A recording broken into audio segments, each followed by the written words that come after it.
morning, everyone. Good morning, Jai Hind, Namaskar. I hope all of you are doing well. कैसे हैं आप सभी लोग?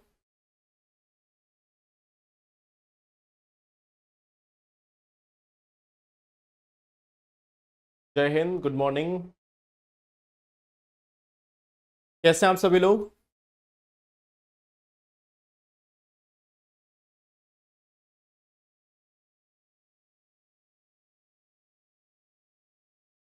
Good, I am also good. चलिए, तो आप सबका स्वागत है आज के सेशन में. इसके पहले के सेशन में हम लोगों ने क्रोमोसोम के बारे में डिस्कस करना स्टार्ट किया था. We have just started with chromosome. हमने देखा था कि फंक्शनल क्रोमोसोम क्या है, आर्टिफिशियल क्रोमोसोम क्या है, और सर क्लास के बाद रिकॉर्डिंग लेक्चर क्यों नहीं चलता. देखो, इसके बारे में तो टीम को मालूम होगा. आई थिंक कुछ समय के बाद अपलोड होता होगा. It will take some time. जैसे कोई भी वीडियो जब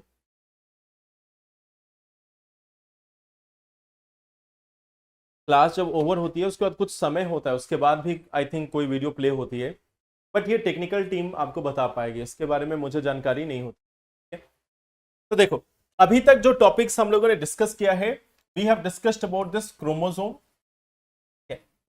इसके पहले हम लोग बैक्टीरिया, वायरस और बाकी सभी चीजों को देख चुके थे. क्रोमोसोम का पार्ट हमने स्टार्ट किया था और देन हम लोग यहां पे पहुंचे थे कि अब हमें डिस्कस करना है डीएनए और आरएनए के बारे में. डीएनए और आरएनए के बारे में हमें इस सेशन में डिस्कस करना है. वॉइस नहीं आ रही है?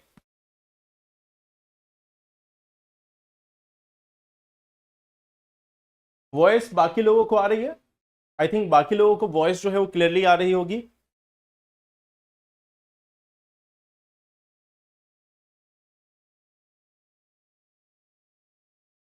बाकी जनता, आपके पास वॉइस आ रही है प्रॉपर?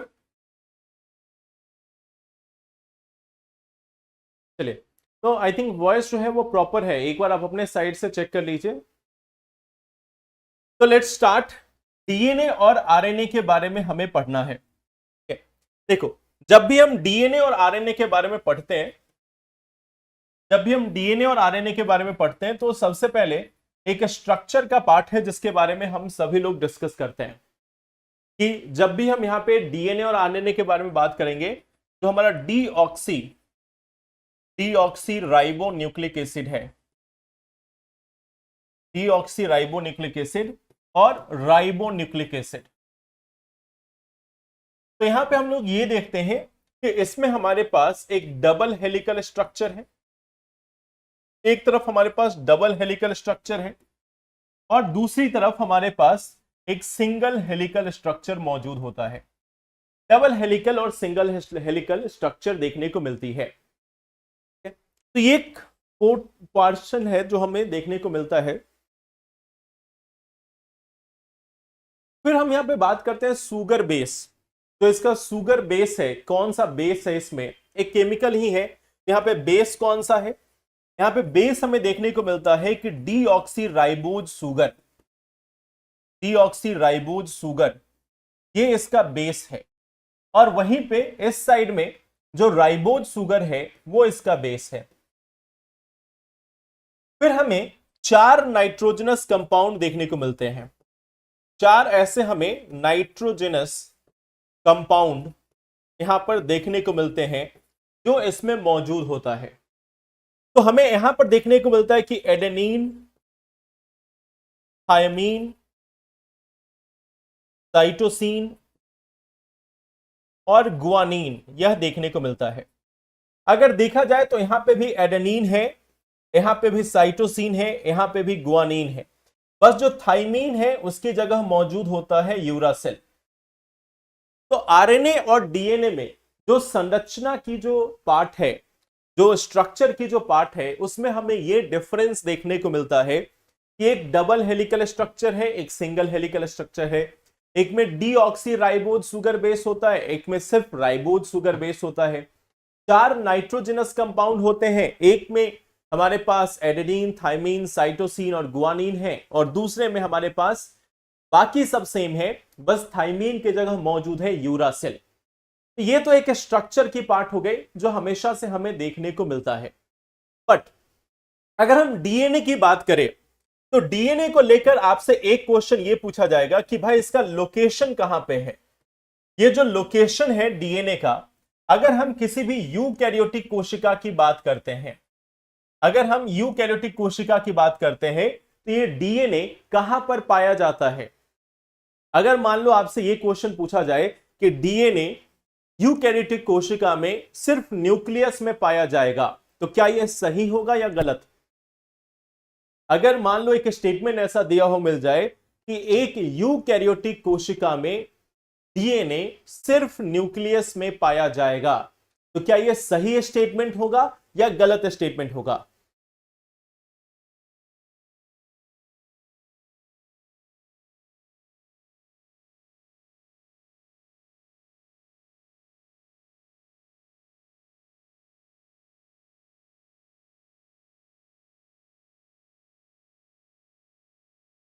आप में से किसी को चाय पीनी है तो आपको पहले बोलना चाहिए था। Good morning. राइट होगा।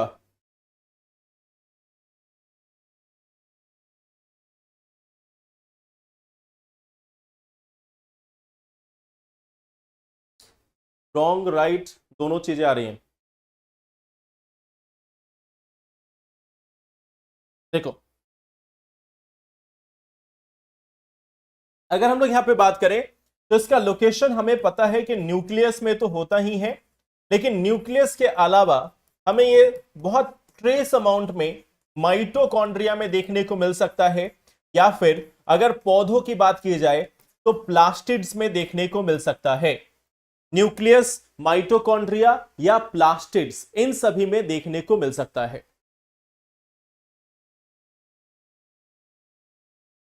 तो ये एक पोर्शन है जिसको आप याद रखना कि डीएनए की अगर हम लोग बात करते हैं तो एक क्वेश्चन आ सकता है कि इसके लोकेशन पे। वैसे ही अगर हम आरएनए के लोकेशन की बात करें कि आरएनए का लोकेशन कहां कहां पे होगा, आरएनए के अगर हम लोकेशन की बात करते हैं तो आरएनए भी आपको न्यूक्लियस में पाया जाएगा, क्योंकि न्यूक्लियस में ही इसको प्रोड्यूस किया जाता है। ये आपको राइबोसोम में स्पेशली पाया जाएगा, यहां पे प्रोडक्शन होती है। और साथ में आपको ये और भी एक स्थान पे मिलेगा जो है हमारा साइटोप्लाज्म। तो न्यूक्लियस में भी, राइबोसोम में भी और साइटोप्लाज्म में भी आरएनए के अगर लोकेशन की बात की जाए, आरएनए के लोकेशन की बात की जाए तो इस पे क्वेश्चन बन सकता है ये हमारे न्यूक्लियस में, राइबोसोम में और साइटोप्लाज्म में, इन सभी जगहों पे ये पाया जा सकता है, इन सभी जगहों पे ये मौजूद हो सकता है। तो एक क्वेश्चन आपको यहां से पूछा जा सकता है। अब आते हैं कि अगर हम डीएनए की बात करते हैं, जब हम डीएनए किसकी बात करते हैं तो आखिर इसका रोल क्या है, ये क्या काम करता है। यहां पे डीएनए की अगर बात की जाए तो डीएनए काम क्या करता है, इसका रोल क्या है।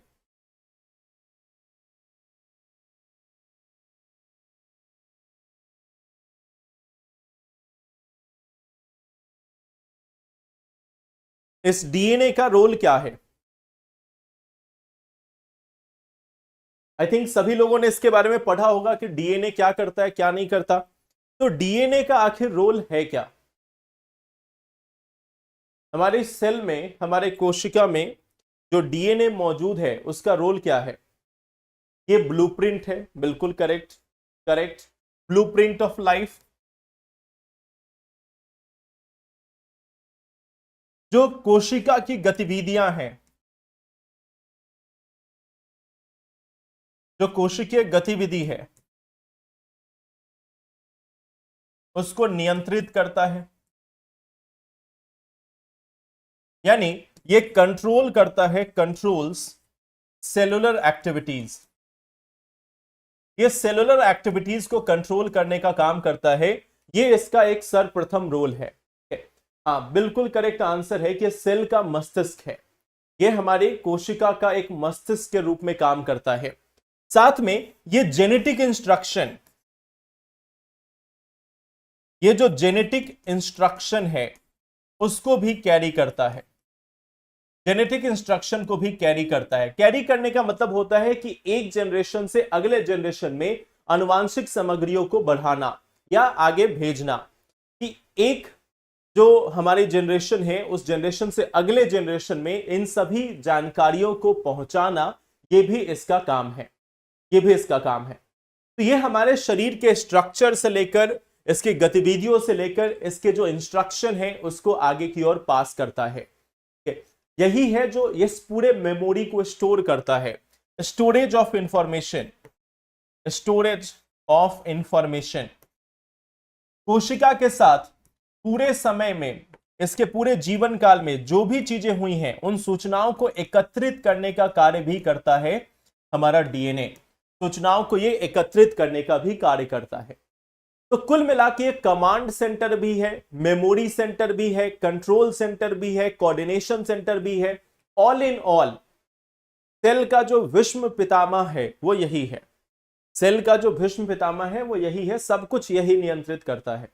ताकि भीष्म पितामह के नियंत्रण में बहुत कम चीजें थी, बट यहां पे भीष्म पितामह का मतलब जो सब चीजों को नियंत्रित करता हो।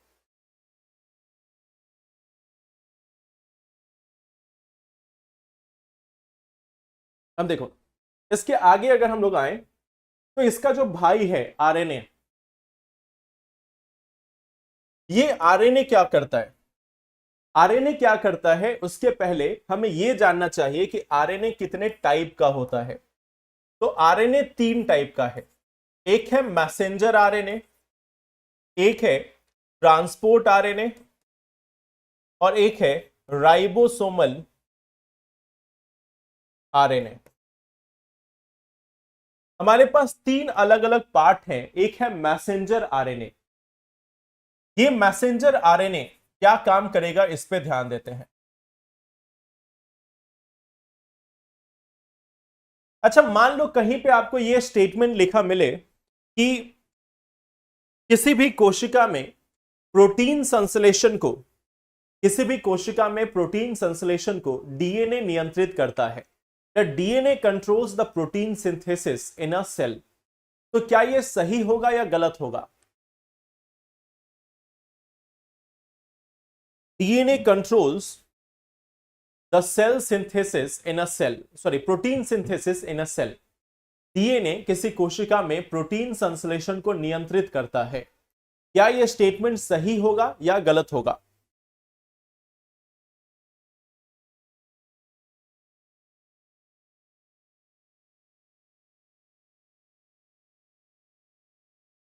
सही होगा। अजय ने बोला है कि सही होगा, बाकी लोगों ने बोला है गलत होगा, गलत होगा, गलत होगा।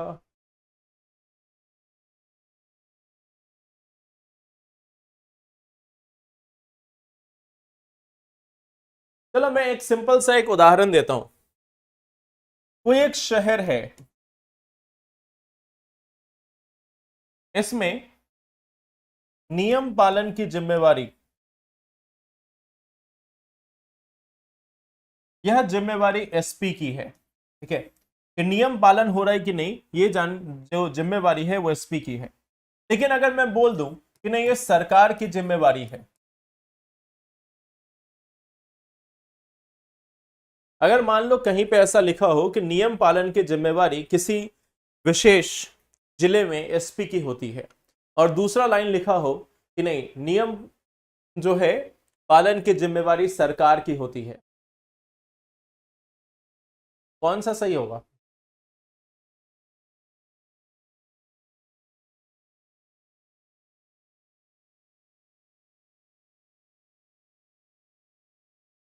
किसकी जिम्मेवारी होगी, सरकार की कि एसपी की?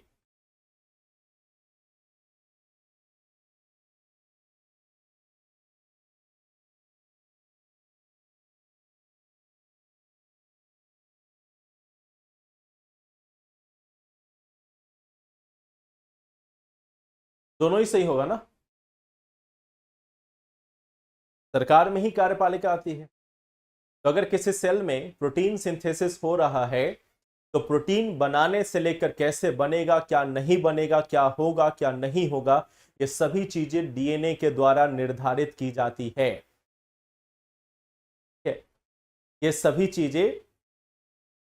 सभी चीजें डीएनए के द्वारा निर्धारित की जाती है। आरएनए क्या है? आरएनए कुछ अलग नहीं है, आरएनए वही है जो डीएनए के द्वारा क्रिएट किया गया है।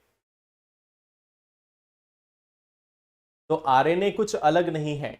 ये जो मैसेंजर आरएनए है, ये आखिर करता क्या है? ये इंस्ट्रक्शन को लेकर जाता है, इंस्ट्रक्शन कैरी करता है। इंस्ट्रक्शन कैरी कहां से? डीएनए से राइबोसोम। ये संदेश पहुंचाता है, ये संदेश वाहक है। कहां से कहां तक? डीएनए से राइबोसोम तक।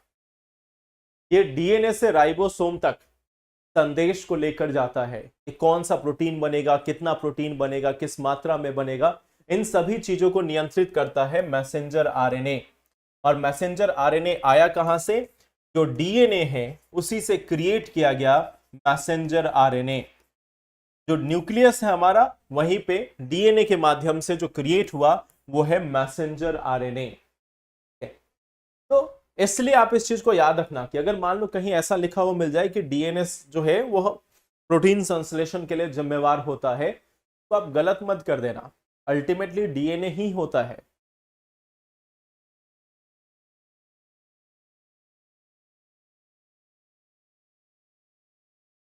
तो ये एक पार्ट है जिसको याद रखना। फिर अगर हम ट्रांसफर आरएनए की बात करें, ये क्या करता है? रॉ मटेरियल, रॉ मटेरियल का ट्रांसपोर्ट, इसका काम है रॉ मटेरियल का ट्रांसपोर्ट। कि जो भी सामग्रियों है, सामग्री राइबोसोम तक पहुंचाता है। ये सामग्री को राइबोसोम तक पहुंचाता है। तो ये जो हमारा रॉ मटेरियल का ट्रांसपोर्ट का काम है वो है ट्रांसफर आरएनए का। ट्रांसफर आरएनए क्या करेगा? ये रॉ मटेरियल को ट्रांसपोर्ट करके पहुंचाता कहां तक है? राइबोसोम तक। कि अगर राइबोसोम के पास इंस्ट्रक्शन आया कि आपको प्रोटीन बनाना है, तो उस प्रोटीन को बनाने के लिए जिसकी आवश्यकता होगी, जिन कच्चे सामग्रियों की आवश्यकता होगी, उन कच्चे सामग्रियों को पहुंचाने का काम कौन करेगा? ट्रांसफर आरएनए करेगा। फिर हमारा राइबोसोमल आरएनए है जो प्रोटीन सिंथेसिस के लिए, ये हमारा प्रोटीन निर्माण के लिए ये जिम्मेवार होता है। ये हमारा प्रोटीन निर्माण के लिए जिम्मेवार होता है, प्रोटीन निर्माण के लिए जिम्मेवार होता है। तो हमें आरएनए में देखने को मिलता है कि आरएनए 3 प्रकार के हैं: मैसेंजर आरएनए, ट्रांसफर आरएनए और राइबोसोमल आरएनए। जो मैसेंजर आरएनए है वो वही इंस्ट्रक्शन है जिसके द्वारा प्रोटीन बनेगा। ट्रांसफर आरएनए वो है जो कच्चे सामग्री को उपलब्ध कराएगा। और जो राइबोसोमल आरएनए है ये प्रोटीन के संश्लेषण के लिए, प्रोटीन के सिंथेसिस के लिए जिम्मेवार होगा। तो ये तो एक पहलू है इसका कि आरएनए में क्या क्या चीजें होती हैं।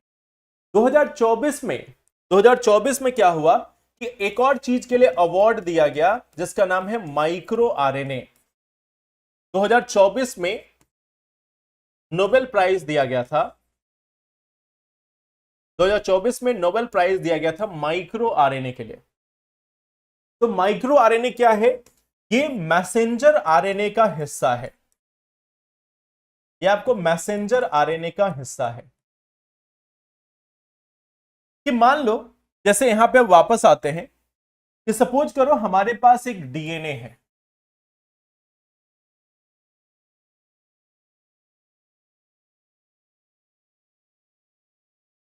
डीएनए से हमें एक आरएनए प्राप्त हुआ, डीएनए से हमें एक आरएनए प्राप्त हुआ। यहां हमारा डीएनए है और ये हमारा एक मैसेंजर आरएनए है। अब डीएनए से हमें आरएनए प्राप्त हुआ और इस सिस्टम को हम बोलते हैं, इस प्रक्रिया को बोलते हैं ट्रांसक्रिप्शन। इस प्रक्रिया को हम ट्रांसक्रिप्शन के रूप में जानते हैं। अब ये जो मैसेंजर आरएनए है, इसी मैसेंजर आरएनए का एक हिस्सा होता है, इसी का एक पार्ट होता है जिसको हम बोलते हैं माइक्रो आरएनए।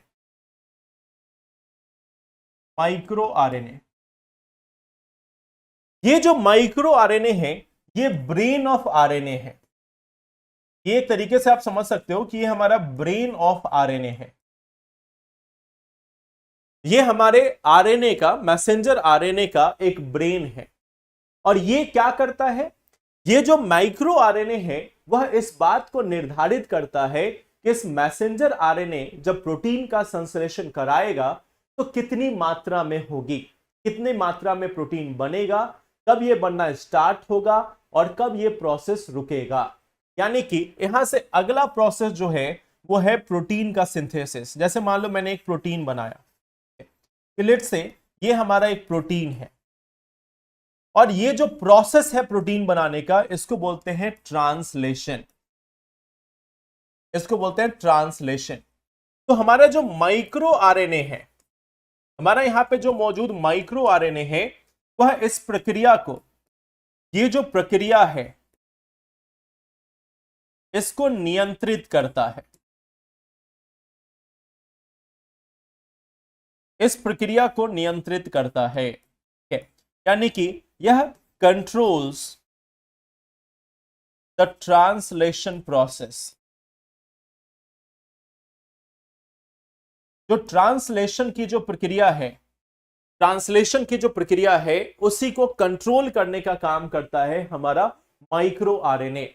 यह बात का निर्धारण करेगा, माइक्रो आरएनए इस बात का निर्धारण करेगा कि कितनी मात्रा में प्रोटीन का निर्माण होगा, कब निर्माण होगा और कब यह प्रक्रिया रुक जाएगी, कब यह प्रक्रिया बंद हो जाएगी। तो इन सभी चीजों का जो निर्धारण करता है वो माइक्रो आरएनए है। और इसीलिए मैंने आपको दिखाया कि माइक्रो आरएनए बेसिकली आरएनए के तहत ही एक छोटा सा हिस्सा है, जो मैसेंजर आरएनए है उसी का एक छोटा सा हिस्सा है। तो जिस समय में हमारा डीएनए आरएनए को बना रहा होता है उसमें एक मेमोरी कार्ड डालता है या फिर उसका चिप डालता है, और वो जो चिप है वो है माइक्रो आरएनए। ये जो चिप है ये है माइक्रो आरएनए जो बेसिकली इन सभी चीजों को निर्धारित करता है। आई होप ये कॉन्सेप्ट आपको क्लियर समझ में आया होगा कि डीएनए क्या है, आरएनए के 3 प्रकार क्या है और इसमें माइक्रो आरएनए का रोल क्या है।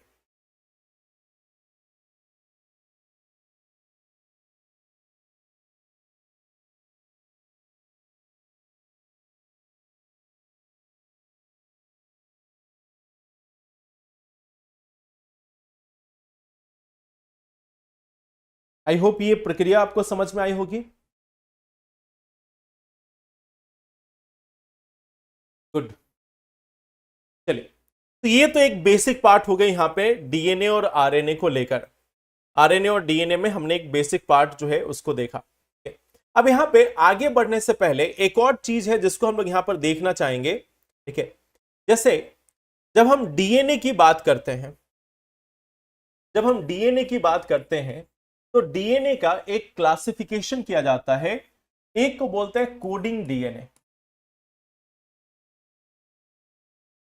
और एक को बोलते हैं non coding DNA.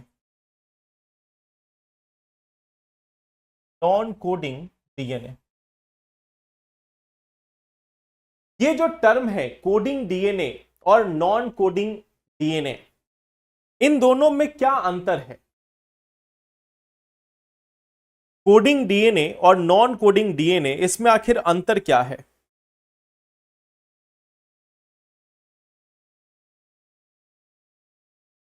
Coding DNA और नॉन कोडिंग डीएनए, इसमें क्या डिफरेंस है?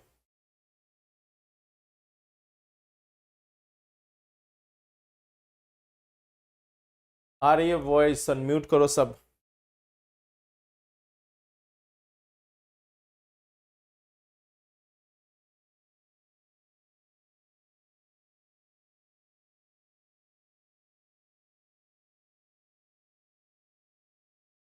कोडिंग और नॉन कोडिंग के बारे में आपने सुना है? Coding DNA, non coding DNA. देखो ये जो कॉन्सेप्ट है ना ये बहुत ही इंपॉर्टेंट है। कई बार यूपीएससी आपको इन्हीं छोटे छोटे टर्मिनोलॉजीज के माध्यम से ट्रिक करती है। ठीक है? जो कोड कर ले उसे कोडिंग डीएनए, हाँ ये सबसे अच्छा।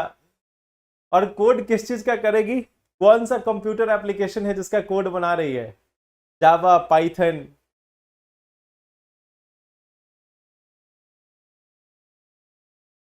Binding and non binding.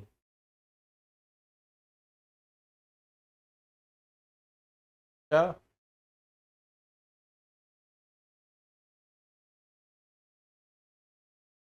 एक मिनट।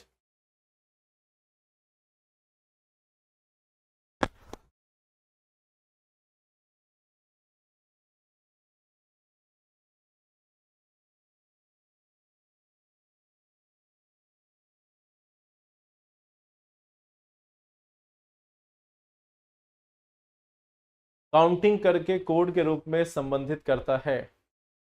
किस चीज का काउंटिंग?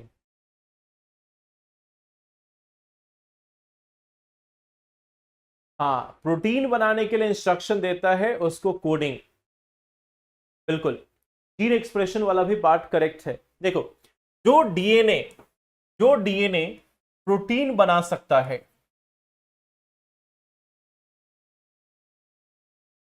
प्रोटीन बनाने का इंस्ट्रक्शन देता है,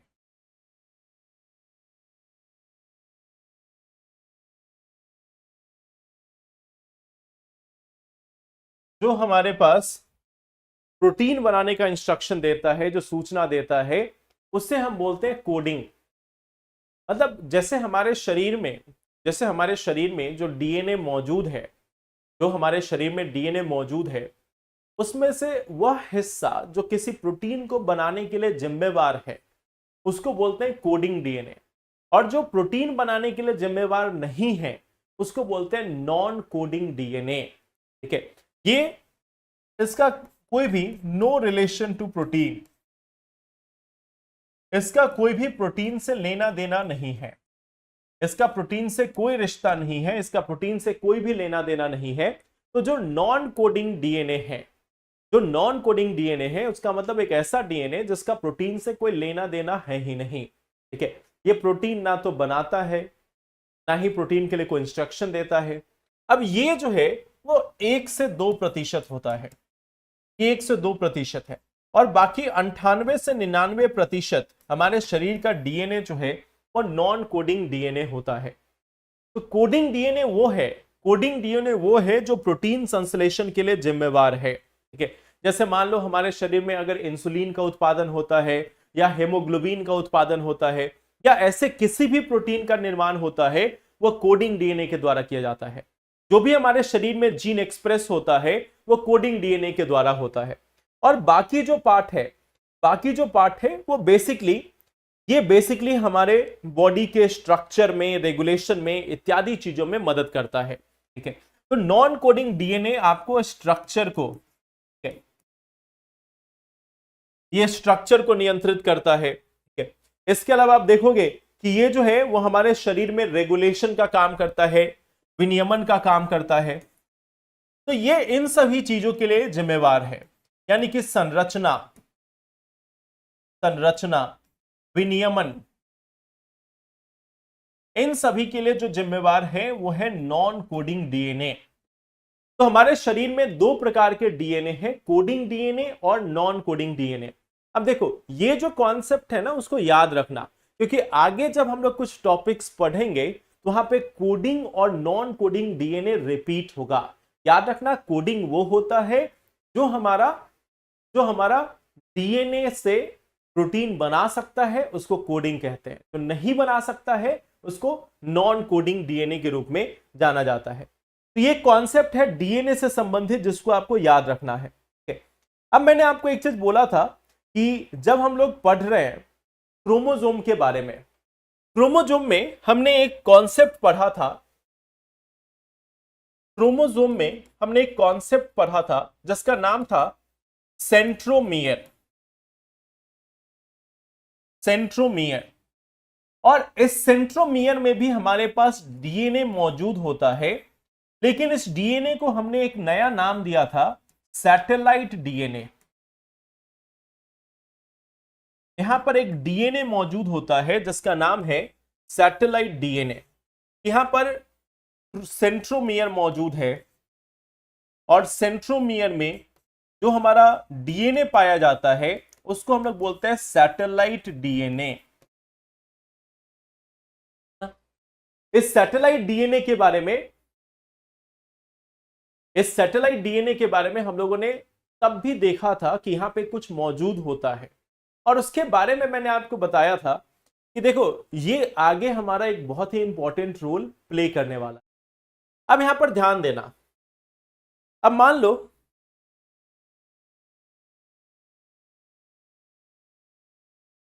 दो भाई हैं, ठीक है, दो ब्रदर्स हैं, टू ब्रोज, ठीक है, एक का नाम है मोनू और एक का नाम है सोनू।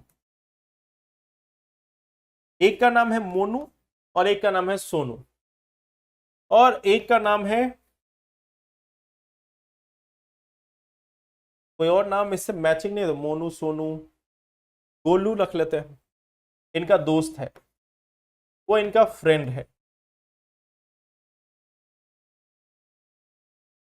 अब ये बताओ मोनू और सोनू इन दोनों का डीएनए कितना प्रतिशत मैच करेगा, और इनका डीएनए गोलू जो उनका एक दूर का दोस्त है, मान लो ये दोनों जो दोस्त हैं मोनू और सोनू, ये दोनों दोस्त कहां से हैं, ये है पटना से, और इनका एक फ्रेंड है गोलू, वो कहां से आया, ये आया है चेन्नई से। तो मोनू और सोनू का डीएनए कितना परसेंट मैच करेगा,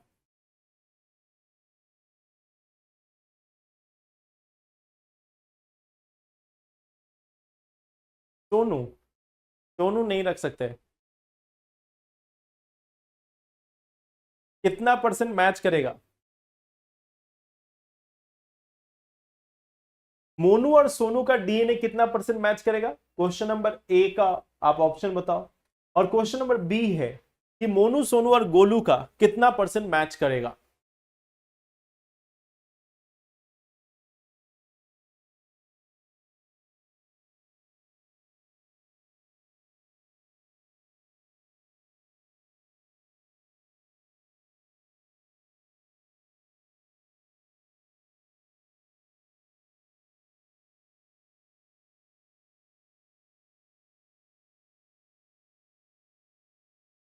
लिखा नहीं जा रहा है, ठीक है कोई बात नहीं, 1 से 2% मैच करेगा। देखो एक चीज याद रखना,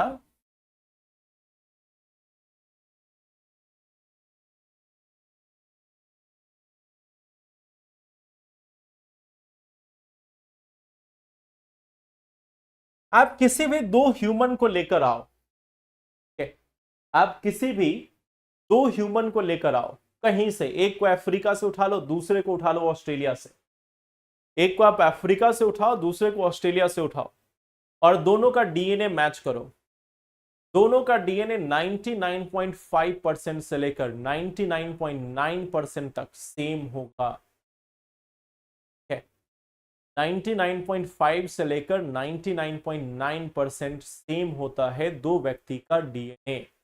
आप उसको एक को रशिया से लेकर आओ, दूसरे को अफ्रीका से लेकर आओ, मैच करेगा। यानी जो डीएनए है वो जितने भी ह्यूमंस हैं, जितने भी ह्यूमंस हैं उनका लगभग डीएनए मैच करता है, जितने भी ह्यूमंस हैं उनका लगभग सारा डीएनए मैच करता है। तो फिर डीएनए के आधार पर हम कैसे तय करेंगे कि कोई व्यक्ति किसी से संबंधित है या नहीं।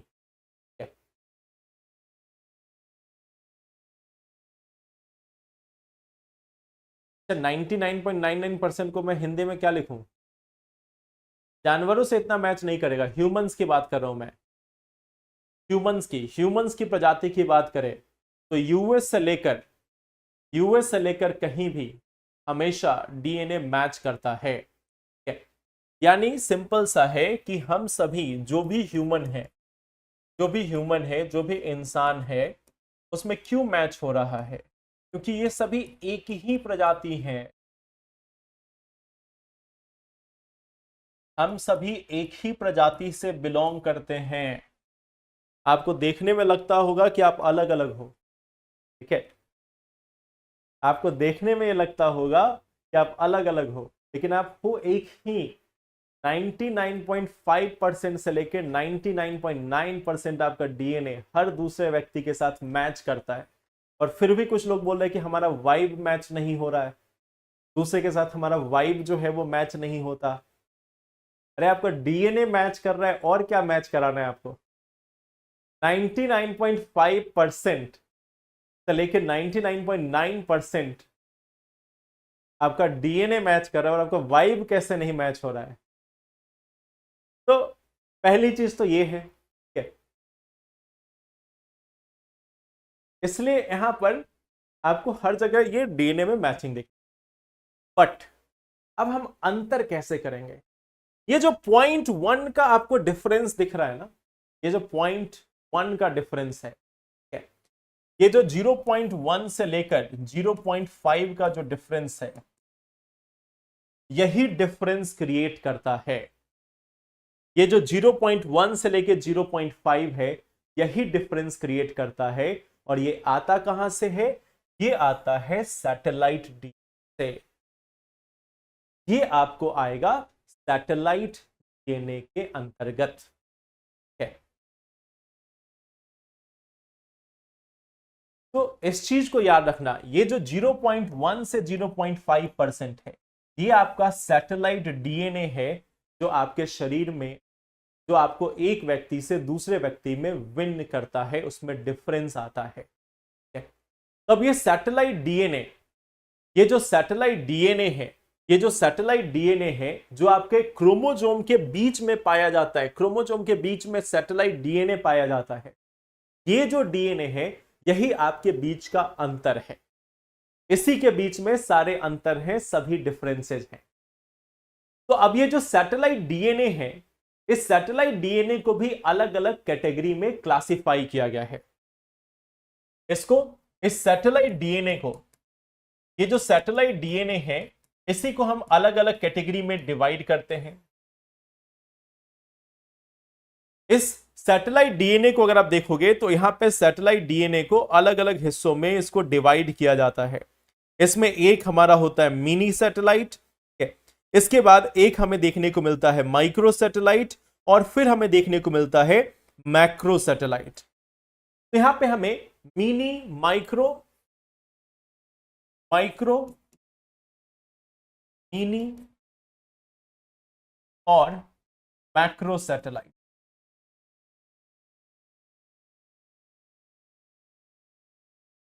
इसमें हमें तीन चीजें देखने को मिलती है। सैटेलाइट जो डीएनए है, जो हमारा सैटेलाइट डीएनए है, जो हमारा सैटेलाइट डीएनए है, उसको हम तीन पार्ट में डिवाइड करते हैं, मिनी सैटेलाइट, मैक्रो सैटेलाइट, और जो मिनी सैटेलाइट, माइक्रो सैटेलाइट और मैक्रो सैटेलाइट। तो जहां पे सिर्फ 1 से 9 बेस पेयर हो, 1 to 9 बेस पेयर हो, वो हमारा माइक्रो सैटेलाइट। जहां पे लगभग 10 से 100 बेस पेयर के बीच में डिफरेंस हो, वह मिनी सैटेलाइट। और माइक्रो सैटेलाइट जहां पे मोर देन 100 बेस पेयर हो। अब ये बेस पेयर वाला क्या है, इस पे हम लोग आते हैं, उससे आप समझ जाओगे। इसको हमने क्लासिफाई किया है सैटेलाइट डीएनए को, तो इसको किस बेसिस पे क्लासिफाई किया है, कहां पे अंतर आता है, कौन से बेस पेयर की बात कर रहे हैं, इसको आप समझोगे अभी। मान लो हमारे पास 3 लोग हैं, P1, P2 और P3। इस P1 में हमारे पास कुछ इस तरीके से है, ATCG, ACG, ACG, ACG,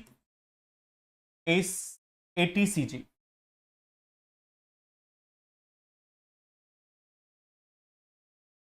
फिर हमें P2 देखने को मिला, ATCG, ACG, ACG,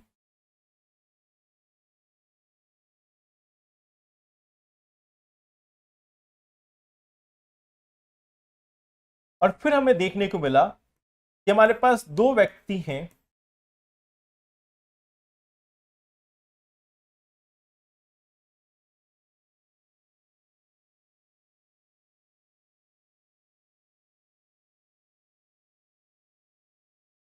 इन 3 व्यक्तियों के जो मिनी सैटेलाइट डीएनए है, सॉरी, इन तीनों का जो सैटेलाइट डीएनए है उसका स्टडी किया गया, इनके सैटेलाइट डीएनए का स्टडी किया गया।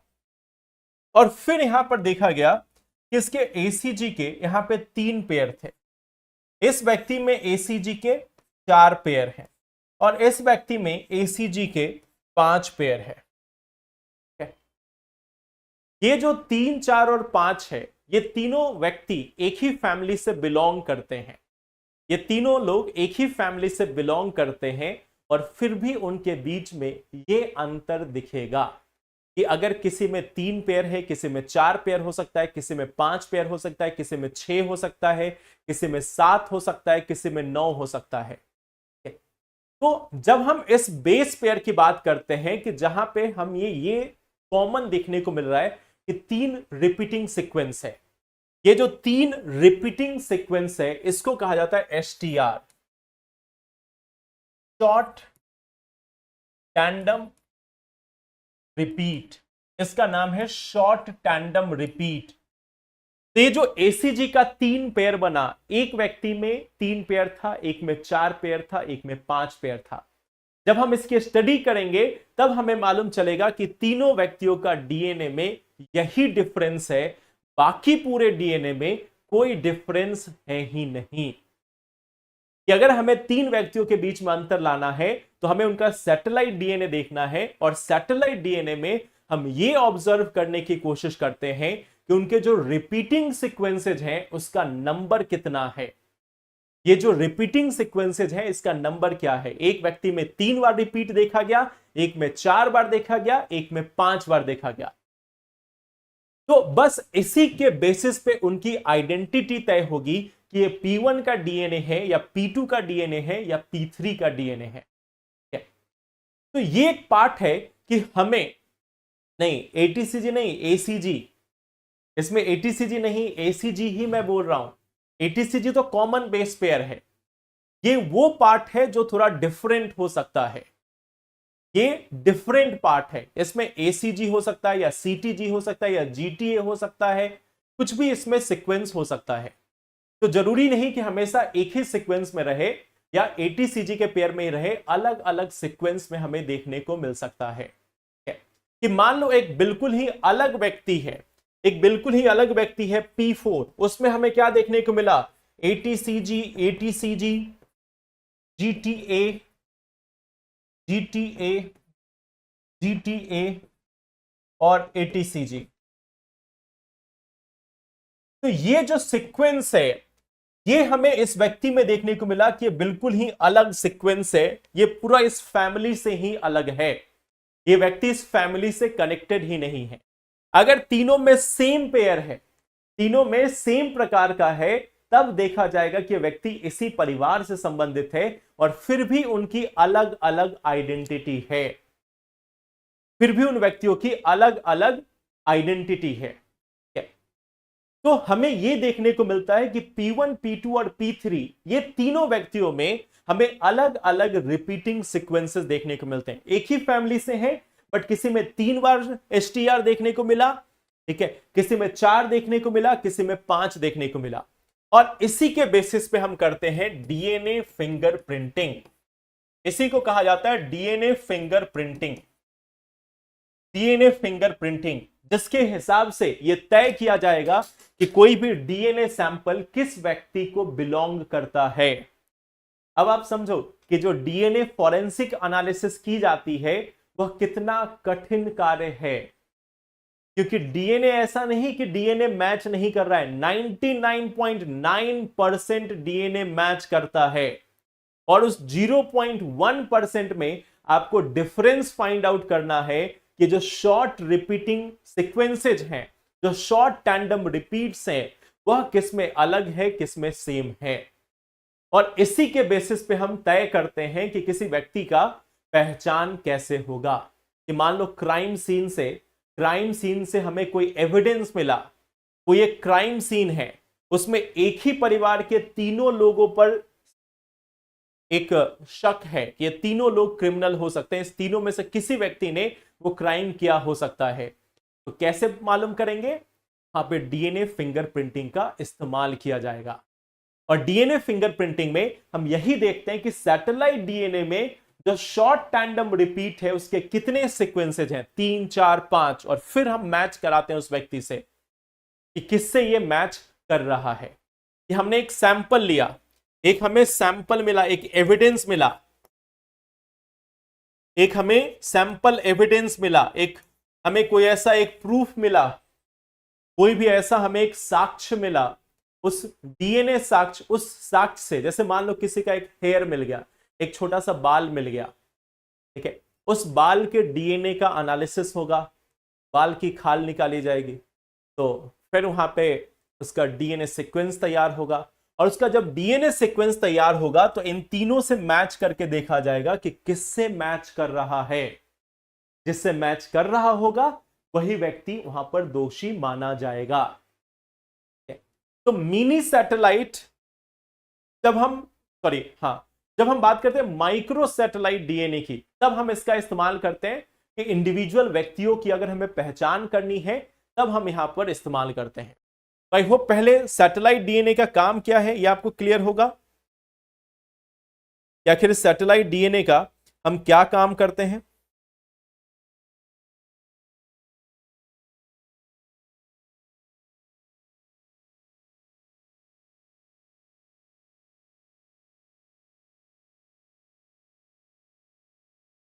इसका इस्तेमाल हम कर सकते हैं डीएनए फिंगरप्रिंटिंग के लिए।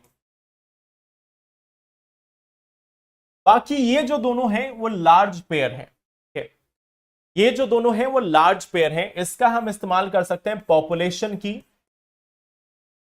पॉपुलेशन की एनालिसिस के लिए, कि किसी पॉपुलेशन में कहां पर बदलाव आना स्टार्ट हुआ, क्या सिमिलरिटी है, क्या बदलाव है, ठीक है।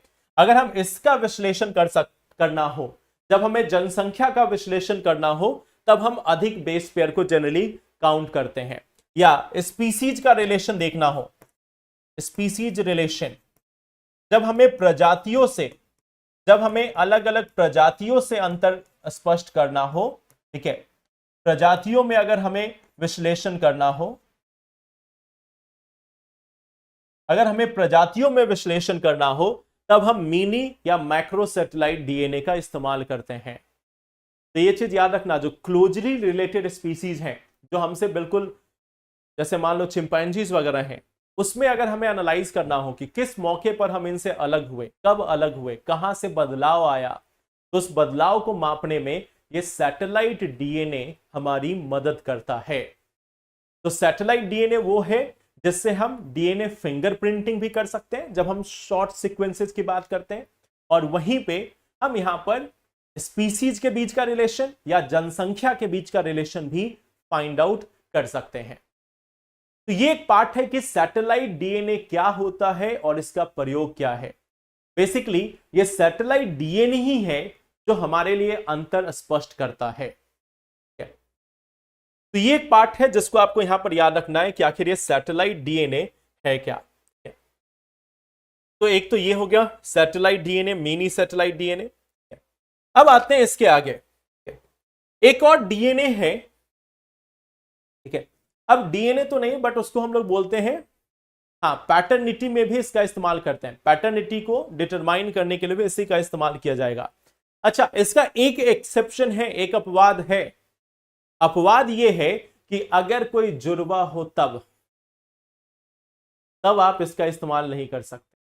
अगर कोई आइडेंटिकल ट्विन है, अगर कोई बिल्कुल जुड़वा बच्चा है, तब आप उसमें इसका इस्तेमाल नहीं कर सकते। तो अगर कोई जुड़वा बच्चा है तो उसमें इसका इस्तेमाल नहीं हो सकता।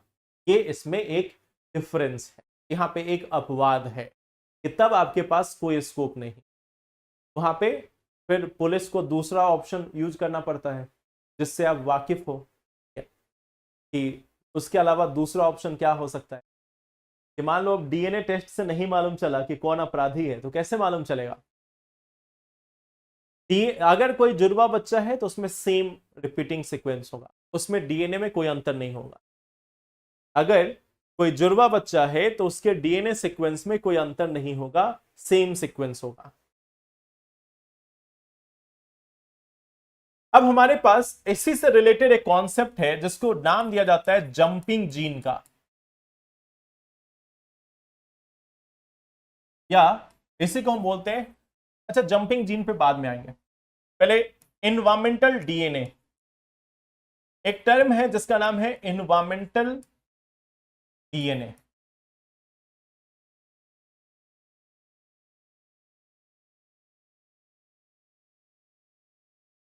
हाँ, उसका कैसे पता लगाएंगे? Eyes and fingerprint? नहीं नहीं, जो बाद में जो बताया गया है आकाश आनंद के द्वारा। डीएनए में डिफरेंस नहीं होगा बट फिंगरप्रिंट में तो होगा। तो मान लो अगर कहीं से डीएनए ही सिर्फ मिला है, अगर कहीं से सिर्फ डीएनए ही मिला है तो फिंगरप्रिंट कहां से ले आएंगे? हमारी पुलिस जो है वो एविडेंस को खोजने में कितनी महारत हासिल है, पुलिस को ये आप नहीं जानते हो क्या? हमारी जो पुलिस है वो एविडेंस को तलाशने में कितनी महारत हासिल कर चुकी है, इसके बारे में आपको नहीं मालूम?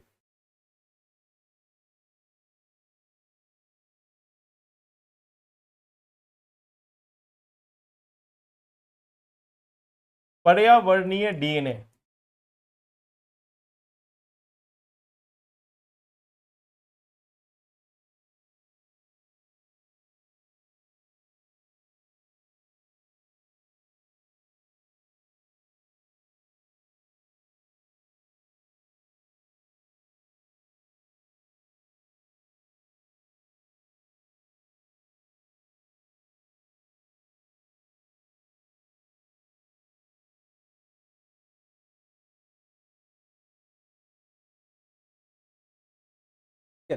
चलो, तो अब आते हैं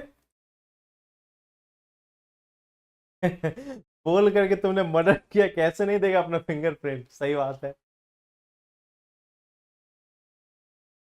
आप यूपी से तो नहीं हो अंचल? आप यूपी से तो नहीं हो? मुझे क्यों ऐसा लग रहा है कि आप यूपी से हो।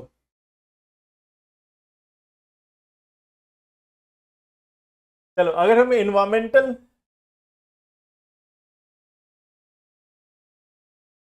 इन्वायरमेंटल डीएनए,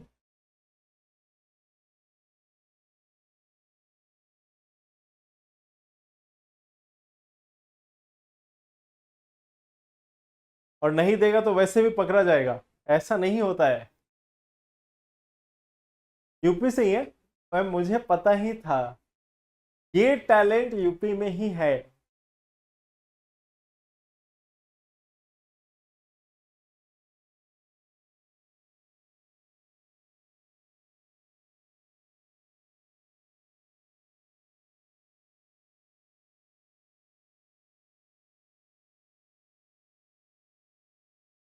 चलो, अब आते हैं अगले पार्ट पे, इन्वायरमेंटल डीएनए, पर्यावरणीय डीएनए, इसके बारे में डिस्कस करते हैं।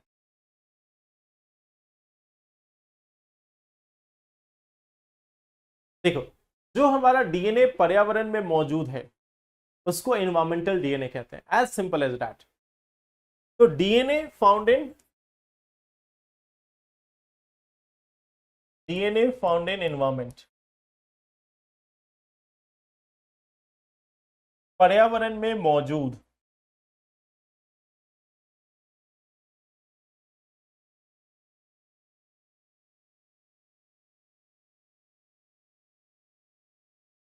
डीएनए, इसको हम लोग सिंपली इन्वायरमेंटल डीएनए के रूप में जानते हैं। लेकिन इसकी विशेषता क्या है? अगर हम इसके फीचर्स की बात करते हैं, अगर हम इसके फीचर्स यानी कि विशेषता की बात करते हैं कि आखिर इसकी क्या विशेषताएं हैं, अगर हम इसमें बात करें तो ये हाईली डिग्रेडेबल है।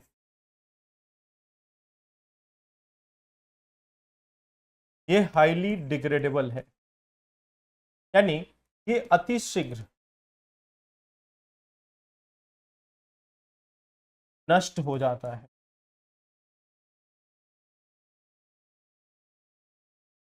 ये अतिशीघ्र नष्ट हो जाता है। इसकी सबसे खास बात यह है, ये बहुत ही जल्दी नष्ट हो जाता है। अगर इसको प्रिजर्व नहीं किया गया तो ये बहुत ही जल्दी खत्म हो जाता है।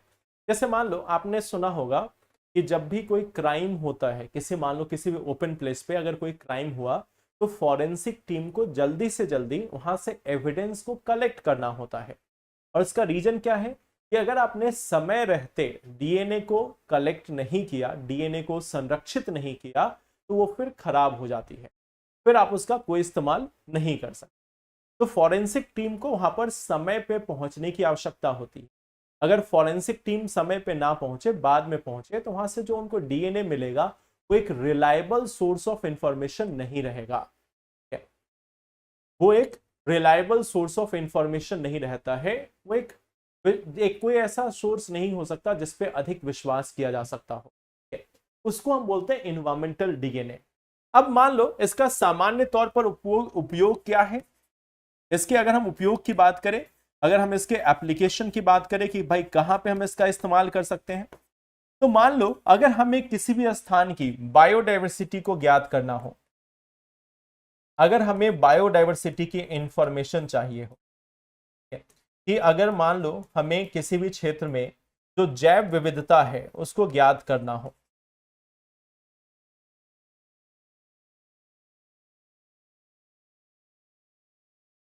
इसमें इस्तेमाल कर सकते हैं। अगर मान लो हमें कहीं पे भी न्यू स्पीसीज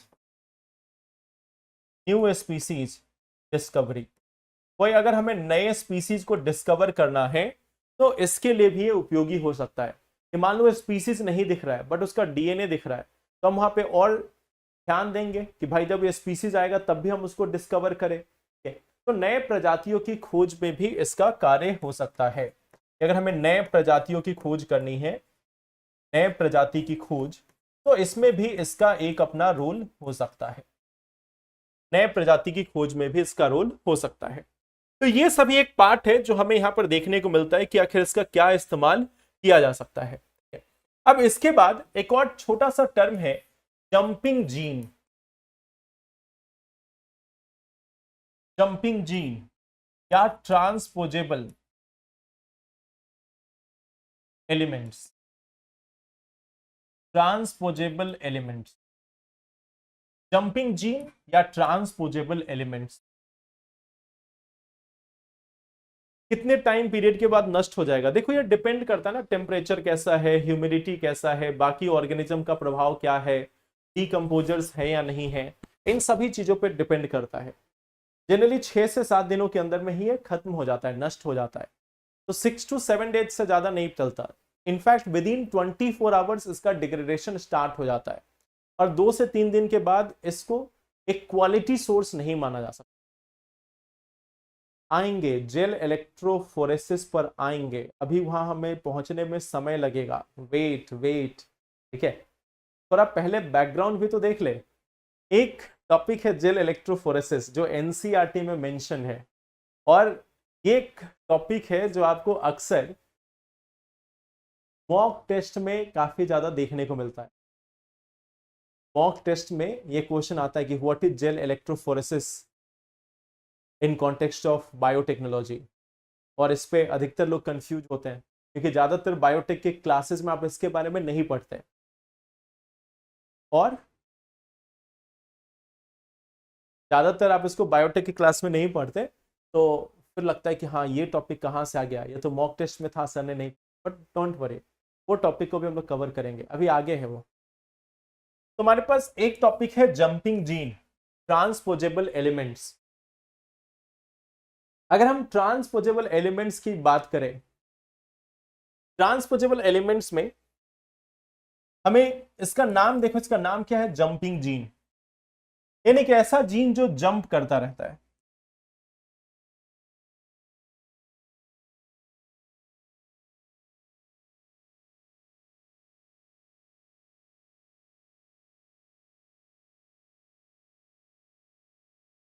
मान लो ये हमारा एक डीएनए का सीक्वेंस है।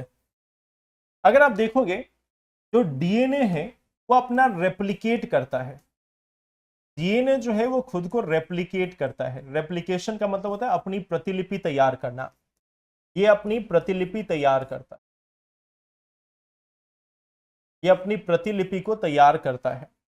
कि मान लो हमें सेम पीस मिल रहा है डीएनए का,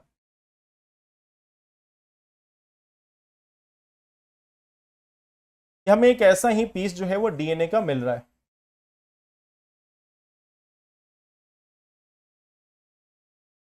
या हमें अपने डीएनए की कॉपी मिल रही है।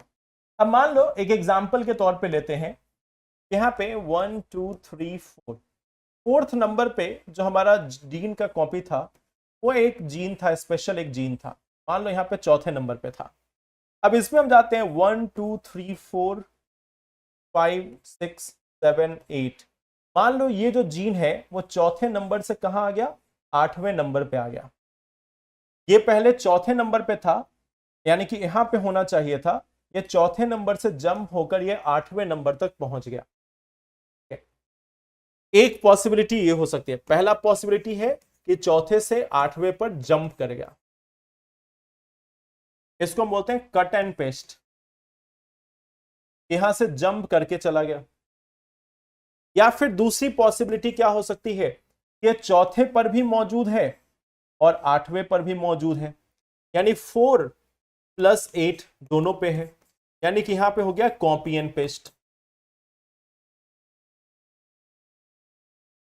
अब देखो, जंपिंग जीन का मतलब होता है एक ऐसा जीन जो डीएनए सीक्वेंस में अपने पोजीशन को बार बार चेंज करने में सक्षम हो, वह एक पोजीशन से दूसरे पोजीशन पर जा सकता है। अब आप बोलोगे इससे क्या फर्क पड़ेगा, आखिर इससे क्या फर्क पड़ जाएगा कि एक जीन अपने पोजीशन से दूसरे पोजीशन पर चला गया। फर्क ये पड़ेगा कि इससे हमारी पूरी शरीर की गतिविधियां जो हैं वो प्रभावित हो सकती हैं, इससे हमारा पूरा शरीर की संरचना, उसकी इम्यूनिटी, ये सभी चीजें प्रभावी हो सकती है। कि मान लो एक एग्जाम्पल के तौर पे लेते हैं कि अगर जब ये चौथे नंबर पे था तो आठवें नंबर वाला जो है, ये जो आठवां नंबर वाला है, ये टॉल के लिए रिस्पॉन्सिबल था। कि अगर यहाँ पे एक सामान्य जीन है, अगर यहाँ पे एक सामान्य जीन है तो आदमी जो है वो टॉल होगा। बट फिर हमें क्या देखने को मिला कि अब ये जो आठवें नंबर पे है वो नहीं रहा, तो अब ये व्यक्ति जो है वो ड्वार्फ हो गया, यानी ये व्यक्ति जो है वो बौना हो गया। दूसरा एक एग्जांपल लेते हैं कि मान लो आठवें नंबर पे था तो इम्यूनिटी हाई थी, पहले हमें देखने को मिला कि इम्यूनिटी हाई थी, लेकिन यहां पे आया तो जो इम्यूनिटी है वो लो हो गई। या उल्टा भी हो सकता है, ऐसा नहीं कि हमेशा बुरा ही होगा। मान लो चौथे नंबर पे था तो इम्यूनिटी लो थी, बट चौथे और आठवें दोनों पर एक साथ आ गया तो इम्यूनिटी बढ़ गई, यानी ये आठवां वाला इम्यूनिटी को लो कर रहा था, इसने आठवें वाले को रिप्लेस कर दिया, हटा दिया और उसकी जगह खुद स्थापित हो गया, तो इम्यूनिटी जो है वह कम ना होके अब बढ़ गई है। यानी ये जो जंपिंग जीन है, जब भी ये जंप करेगा तब यहां पे, जब भी ये एक स्थान से दूसरे स्थान पे जंप करता है, तब ये हमारे बॉडी के अलग अलग फंक्शंस को प्रभावित करने की क्षमता रखता है।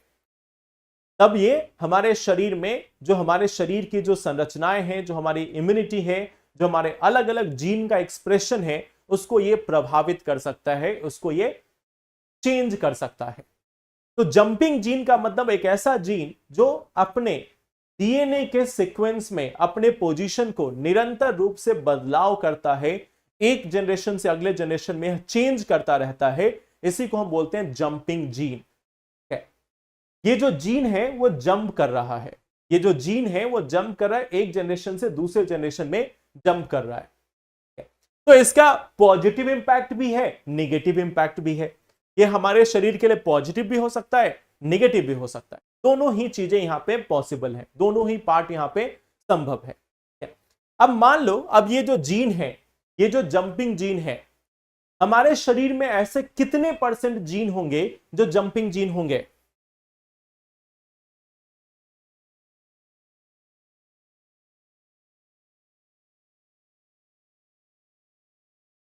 How many jumping genes are there in human body?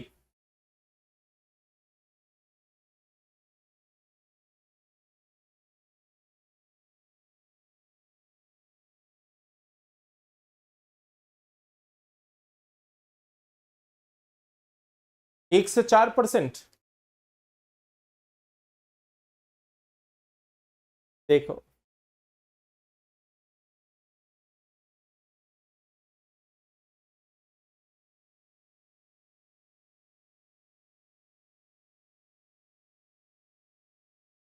हाँ, ये लगभग 45 से 50% है। याद रखना, ये 45 से 50% है, यानी हमारे जीनोम में हमारे पूरे स्ट्रक्चर में लगभग 45 से 50% जीन ऐसे हैं जो जंपिंग जीन है, मतलब ये जंप कर सकते हैं। 45 से 50% ऐसे हैं जो जंप कर सकते हैं, अपनी पोजीशन को चेंज कर सकते हैं। बट इसमें अधिकांशतः जो है वो डोरमेंट है। डोरमेंट होने का मतलब अभी ये निष्क्रिय हो चुके हैं, अभी इनका प्रभाव बहुत कम है। बहुत ही माइन्यूट संख्या में 100 से 150 कॉपी लगभग होती है प्रति जीनोम में, जो कि जंपिंग जीन की होती है। यानी जंपिंग जीन की मात्रा जो एक्चुअल में जंप कर रहे हैं उनकी मात्रा बहुत ही कम है। बट डोरमेंट अवस्था में, निष्क्रिय अवस्था में लगभग 45 से 50% तक की जीन जंपिंग जीन है। तो अगर कोई म्यूटेशन होता है, कोई चेंज होता है, तो ये सक्रिय भी हो सकती है। तो पता चला पहले आपकी हाइट 6 फीट की थी, आपका आगे का जनरेशन आया, आपका जो आगे का फ्यूचर जनरेशन आया, आपका बच्चा जो है वो सीधे 15 फीट लंबा हो गया। क्या आपको अपने बच्चे को देखना है तो इधर सीढ़ी लगाकर ऊपर देखना पड़ता है। एक मजाक के तौर पे बोला हूँ, रियल मत मान लेना, हाँ ऐसा ही होगा। तो जस्ट एक एग्जांपल कि जंपिंग जीन एक ऐसा जीन है जो एक फ्यूचर का टाइम बॉम्ब है, जो कभी भी टिक कर सकता है, जो कभी भी हमारे शरीर में एक्टिव हो सकता है।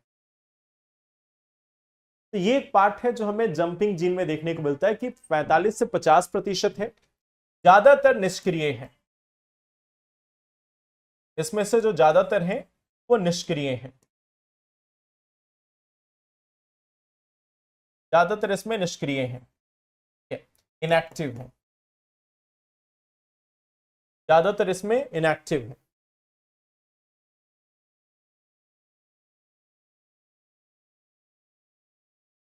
यही जिम्मेदार है मेरे छोटे होने में। चलो कोई बात नहीं।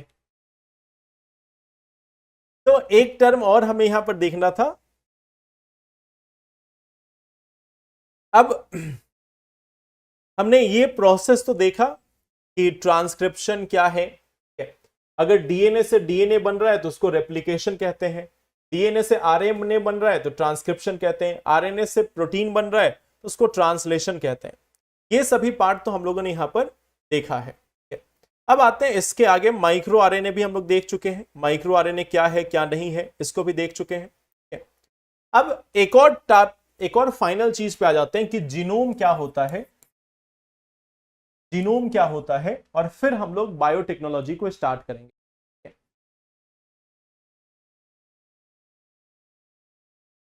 म्यूटेशन से इसका क्या संबंध है इसको एक बार और बता दे। देखो, म्यूटेशन का मतलब क्या होता है कि हमारे जीन में अगर कोई बदलाव हुआ तो उसको म्यूटेशन कहते हैं। हमारे जीन में, हमारे डीएनए स्ट्रक्चर में अगर कोई बदलाव होता है तो उसको म्यूटेशन कहते हैं।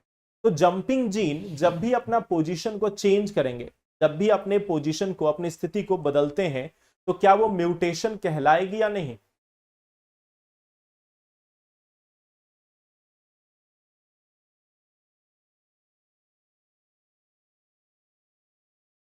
अगर जंपिंग जीन अपने पोजीशन को चेंज कर रही है तो क्या हम उसे म्यूटेशन कह सकते हैं कि हमारे डीएनए में बदलाव आया है?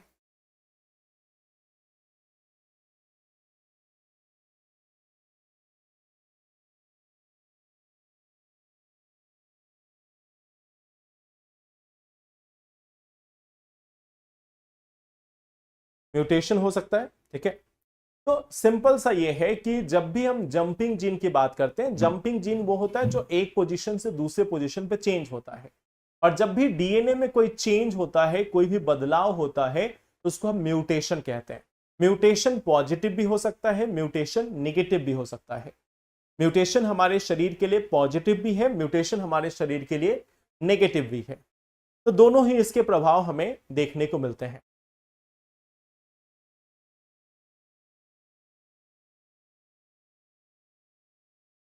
चलो तो लेट्स स्टार्ट। ट्रांस बस थोड़ा सा सब्र और करें, हम लोग सब चीजों पे आएंगे एक एक करके, ट्रांसक्रिप्टोम पे भी, प्रोटियोम पे भी, सब पे आएंगे। Just wait a little bit, सारे टर्म्स में आएंगे। देखो, एक टर्म है जीनोम। अगर हम जीनोम की बात करते हैं तो जीनोम क्या है इसके बारे में पहले डिस्कस करते हैं। देखो, जीनोम का मतलब होता है complete genetic material, complete genetic material हमारे शरीर का जो संपूर्ण आनुवांशिक सामग्री है, जो हमारे शरीर का जो संपूर्ण आनुवांशिक सामग्री है, संपूर्ण आनुवांशिक सामग्री है, वो कहलाता है genome. Complete set of all genetic material, complete set of all genetic material, इसी को हम लोग बोलते हैं जीनोम। हमारे शरीर का जो भी संपूर्ण पार्ट है, सिर्फ न्यूक्लियस नहीं, न्यूक्लियस के बाहर भी जो भी चीजें मौजूद हैं उसको हम जीनोम के रूप में जानते हैं। यानी अगर हम एक सिंपल लेवल पे बात करें तो हम नॉर्मली बोलते हैं कि न्यूक्लियस में ये है, न्यूक्लियस में ये है, ये डीएनए है, ये कुछ अलग है। पर जब हम शरीर के हर एक पार्ट को काउंट करते हैं, हर एक आनुवांशिक सामग्री को काउंट करते हैं, तो उसको हम जीनोम कहते हैं। और जब हमें जीनोम के बारे में मालूम है, इसका मतलब हमें ह्यूमन बॉडी के बारे में या किसी भी ऑर्गेनिज्म के बारे में मालूम है। तो इससे हमें क्या मालूम चलता है? इससे हमें मालूम चलता है कि कौन सा जीन किस चीज के लिए रिस्पॉन्सिबल है, कि जीन और उसका क्या दायित्व है, इसकी क्या रिस्पॉन्सिबिलिटी है, ये हम समझ सकते हैं, उसकी रिस्पॉन्सिबिलिटी को समझ सकते हैं इसकी मदद से। कि अगर हमें जीनोम के बारे में पता है तो हमें यह मालूम होगा कि कौन सा जीन किस चीज के लिए जिम्मेवार है, कौन सा जीन किस चीज के लिए जिम्मेवार है। अगर वो हमारे हाइट के लिए जिम्मेवार है, किसी रोग के लिए जिम्मेवार है, इम्यूनिटी के लिए जिम्मेवार है, हर एक चीज के बारे में इंफॉर्मेशन होगी। अगर हमें जीनोम के बारे में मालूम है तो हमें डिजीजेस के बारे में मालूम होगा और उसके प्रिवेंशन के बारे में भी मालूम होगा। एंड प्रिवेंशन यानी हमें रोग एवं उपचार दोनों के बारे में ही मालूम होगा। अगर हमें जीनोम के बारे में मालूम है तो हमें यह भी मालूम होगा कि जैसे मान लो एक ह्यूमंस हो गए, एक हो गए मनुष्य और एक हो गए हमारे क्लोज रिलेटिव्स चिंपांजी, ठीक है। तो मान लो अगर दो जीवों के बीच में, अगर हमारे पास दो जीव हैं, दो जीवों के बीच संबंध, दो जीवों के बीच जो संबंध है उसे भी हमें जानने में मदद मिलेगी। रिलेशन अमंग टू स्पीसीज,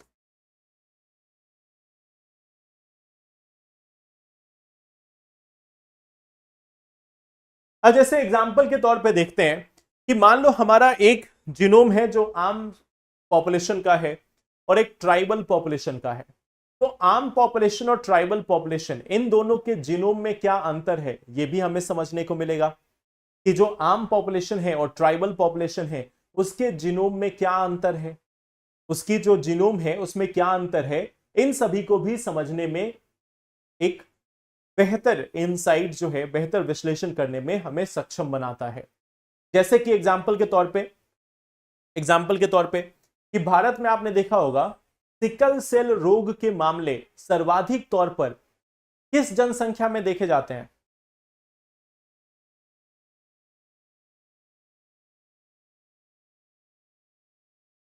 जो सिकल सेल है उसके मामले सर्वाधिक तौर पर किस जनसंख्या में देखे जाते हैं?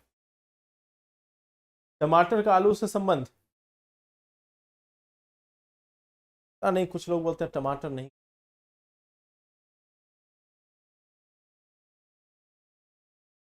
ट्राइब्स,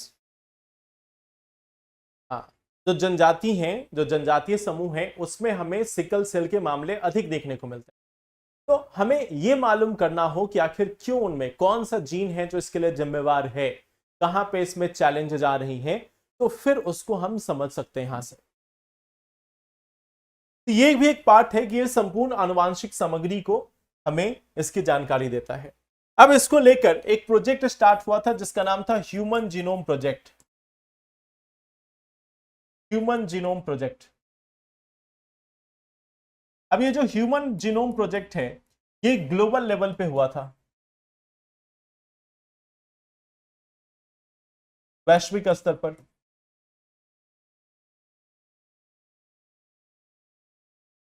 और 1990 में लगभग ये स्टार्ट हुआ, 1990 से 2000 के बीच में, 1990 से 2000 के बीच में इस प्रोग्राम से रिलेटेड जो इंफॉर्मेशन है वो आई।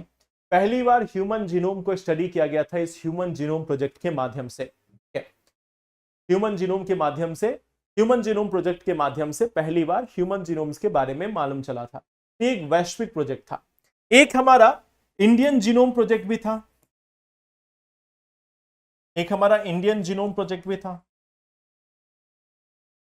Bharat genome project. ये 2025 में, ये 2025 में पूर्ण हो गया,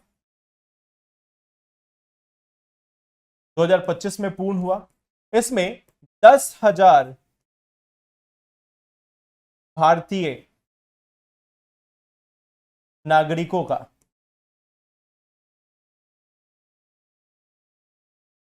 जीनोम स्टडी किया गया। तो इसमें 10,000 भारतीय नागरिकों का, इंडियन सिटीजन्स का जीनोम स्टडी किया गया। तो हमें यह देखने को मिलता है कि इसमें 10,000 भारतीय नागरिकों का जीनोम स्टडी किया गया, जिसको हम इंडियन जीनोम प्रोजेक्ट के रूप में जानते हैं। इंडिजन प्रोजेक्ट या भारतीय जीनोम प्रोजेक्ट के रूप में इसको जाना जाता है। लास्ट ईयर गुजरात में, लास्ट ईयर आपको देखने को मिलेगा गुजरात, गुजरात एक स्टेट है जिस स्टेट में ट्राइबल जीनोम की शुरुआत की गई है। ट्राइबल जीनोम प्रोजेक्ट की शुरुआत की गई है। तो गुजरात एक ऐसा स्टेट है जिसने अपने यहां मौजूद जो ट्राइबल्स हैं उसके बारे में जानने की कोशिश करने स्टार्ट की है कि हमारे यहां कौन कौन से, जो हमारे यहां जो आदिवासी समूह हैं उनके जीनोम्स क्या हैं, उनमें क्या क्या जीनोम्स, कैसे जीनोम्स में मौजूद हैं, उनका जो जेनेटिक स्ट्रक्चर है वो कैसा है, क्या उसमें कुछ इम्यूनिटी के विशेष लक्षण हैं, क्या उसमें किसी रोगों के प्रति, किसी ऐसे रोग के प्रति संवेदनशीलता है। तो ये एक पार्ट है जो यहाँ पे जीनोम स्टडी के तहत किया जा सकता है। देखो, जीनोम से अगर क्वेश्चन आएगा आपको तो क्वेश्चन आएगा एप्लीकेशन पे या इसके फैक्चुअल बेसिस पे। अच्छा, मान लो जब से आपसे ये क्वेश्चन पूछा गया कि हमने ह्यूमन जीनोम की स्टडी की है, तो क्या हम ह्यूमंस में मौजूद हर एक जीन के बारे में जानते हैं? मान लो एक क्वेश्चन आया कि अगर हमने ह्यूमन जीनोम प्रोजेक्ट को पूरा किया है तो क्या हमें ह्यूमन जीन्स के, हर एक ह्यूमन जीन्स के बारे में पता है?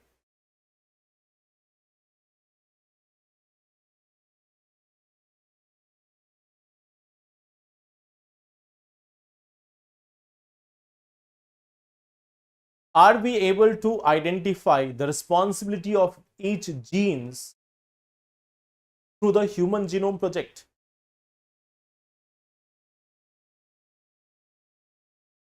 कुछ लोगों को कहना है नहीं, कुछ लोगों को कहना है हाँ।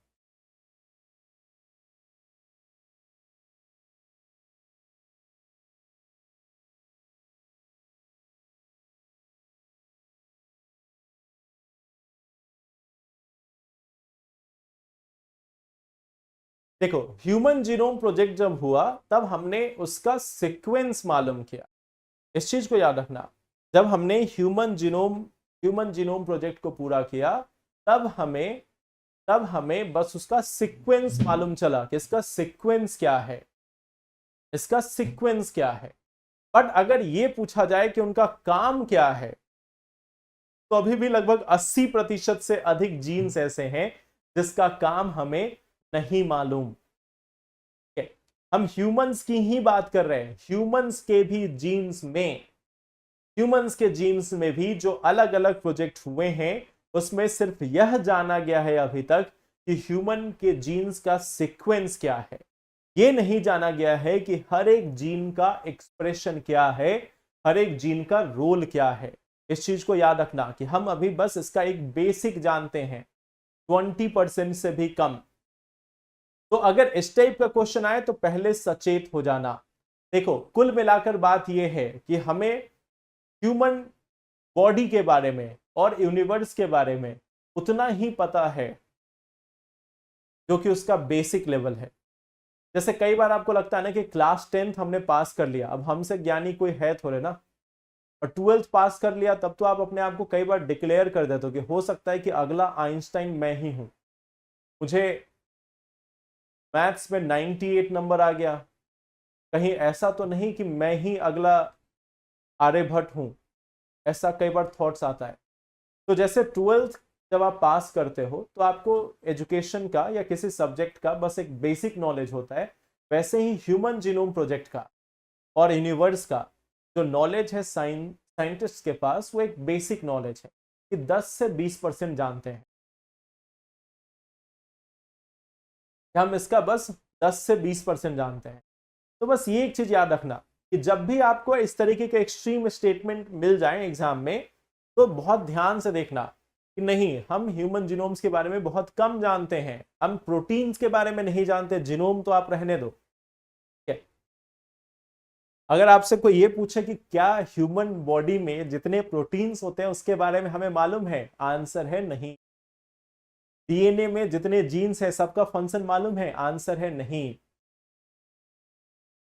जहां पे भी एक्सट्रीम स्टेटमेंट आए, तुरंत आप उस पर सचेत हो जाना कि नहीं मालूम है, किसी को नहीं मालूम है। इतना भी आसान नहीं है कि ह्यूमन जीनोम्स को हमने स्टडी कर लिया तो हमें लगा कि भाई अहम ब्रह्मास्मि। तो यहाँ पे अहम ब्रह्मास्मि वाली बात नहीं है। यहाँ पे अहम ब्रह्मास्मि वाली बात नहीं है कि मैं ही ब्रह्म हूं, मैं ही सब कुछ जानता हूं, ऐसा नहीं है। तो बहुत लिमिटेड पार्ट होगा, क्वेश्चन आएगा और इसी टर्म पे आता है। या क्वेश्चन में ये पूछा जाए कि हाँ, जीन थेरेपी से या स्टेम सेल थेरेपी से या किसी भी थेरेपी से हर प्रकार की बीमारी का इलाज किया जा सकता है। एक स्टेटमेंट ये भी यूपीएससी का कॉमन होता है। एक स्टेटमेंट ये भी कॉमन होता है कि इससे हर प्रकार की बीमारी का इलाज हो सकता है। अगर कहीं भी ऐसा लिखा हुआ मिले तो वो गलत है। चाहे वो कोई भी थेरेपी हो, कोई भी उपाय हो, जब भी आपको ये पूछा जाए कि इससे हर प्रकार की बीमारी का इलाज हो सकता है, तो वो गलत है। चाहे वो कार्टी सेल थेरेपी हो या कोई भी थेरेपी हो, चाहे आपको कितना ही अच्छा लगे, लेकिन ऐसा नहीं होता। तो ये एक पार्ट है जिसको याद रखना कि गुजरात में ट्राइबल जीनोम प्रोजेक्ट स्टार्ट हुआ था। यूके में सिन जीनोम प्रोजेक्ट स्टार्ट हुआ है, सिंथेटिक जीनोम प्रोजेक्ट स्टार्ट हुआ है। यूके में एक सिंथेटिक जीनोम प्रोजेक्ट की शुरुआत की गई है।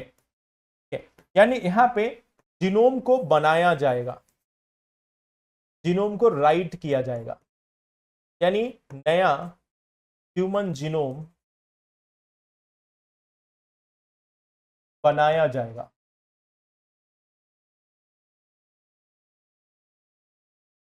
यहां पे नया ह्यूमन जीनोम बनाया जाएगा। ये जो इतने प्रोजेक्ट हैं इसको जीनोम रीड प्रोजेक्ट बोलते हैं, जीनोम रीड प्रोजेक्ट, कि जहां पे हम जीनोम को स्टडी कर रहे हैं। यहां पे हम जीनोम की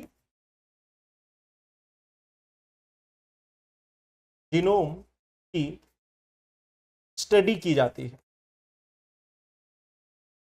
जीनोम की स्टडी की जाती है। और यहां पे नया ह्यूमन जीनोम क्रिएट किया जाएगा यूके में। तो सिंथेटिक जीनोम प्रोजेक्ट की स्टार्ट की गई है। यहां पे नया जीनोम जो है उसको क्रिएट किया जाएगा। तो ये तो एक पार्ट हो गई कि जीनोम क्या होता है और जीनोम में क्या क्या चीजें शामिल हैं, जीनोम को लेकर अभी क्या क्या प्रोजेक्ट्स हुए हैं। दूसरी चीज, अब यहीं पे एक और प्रोजेक्ट स्टार्ट हो रहा है, phenome India. Phenome India project, phenome India project. तो फिनोम इंडिया प्रोजेक्ट के पहले आपको दो चीजों में अंतर समझना होगा, एक है जीनोटाइप और एक है फिनोटाइप। जीनोटाइप का मतलब होता है gene, collection of gene.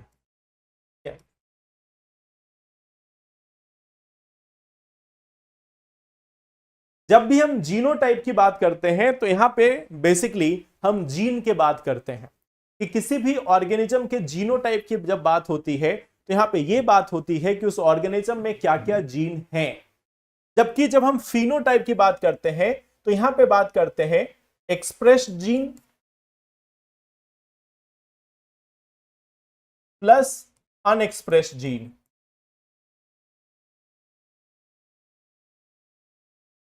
Basically यहां पे हम बात करते हैं स्ट्रक्चर या मॉर्फोलॉजी या अपीयरेंस की। यानी कि यहां पे हम संरचना, यहां पे हम किसी भी ऑर्गेनिज्म के संरचना या उसका जो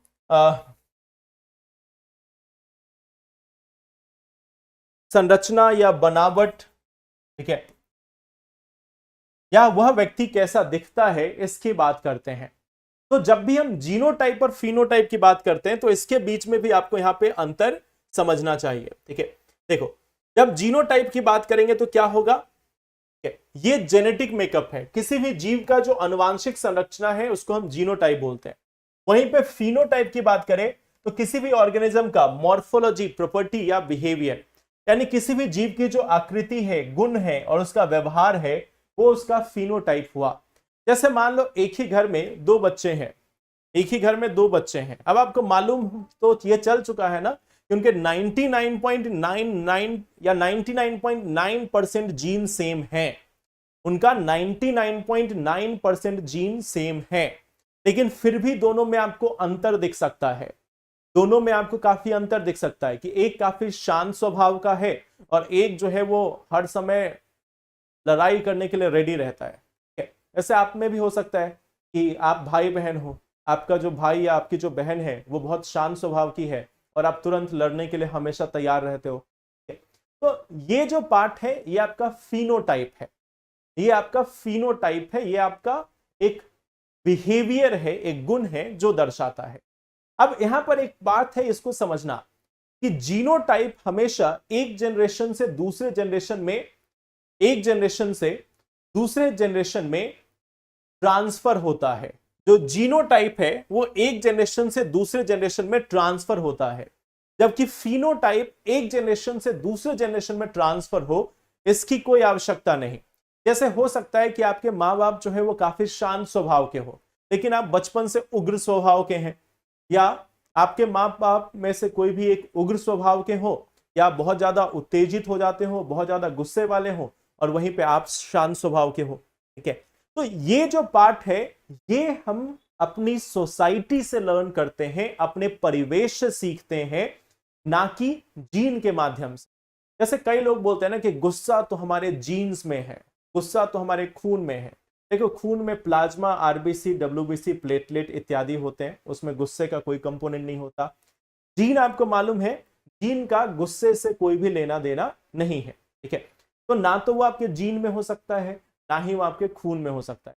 ये जो गुस्सा है वो आपका एक बिहेवियर है, ये आपका एक बिहेवियर है जो आपके मस्तिष्क की देन है, ठीक है।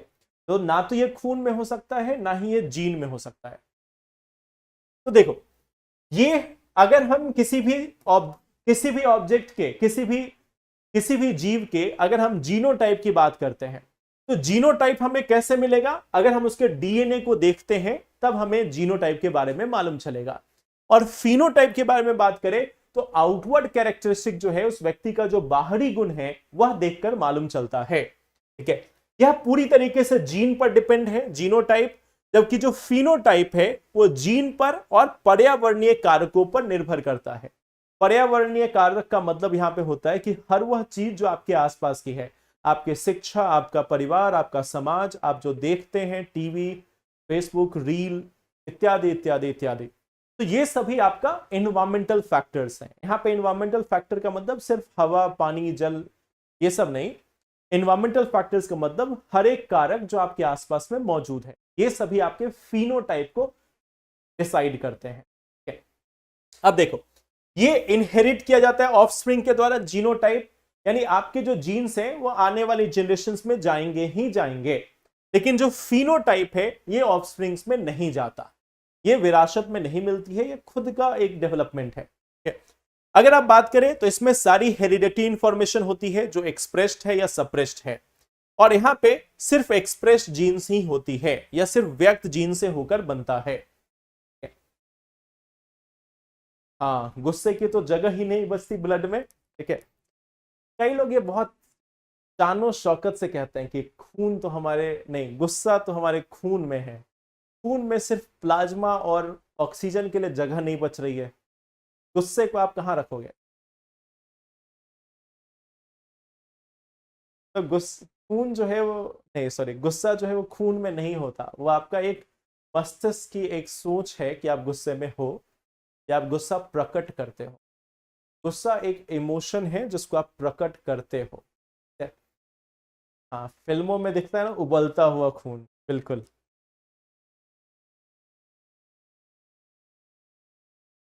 तो देखो ये एक बेसिक पार्ट है जिसको आज हम लोग डिस्कस करें, जीनोटाइप फिनोटाइप। कल इससे आगे हम लोग स्टार्ट करेंगे जब हम लोग इस प्रोसेस को स्टार्ट करेंगे कि बायोटेक्नोलॉजी है क्या।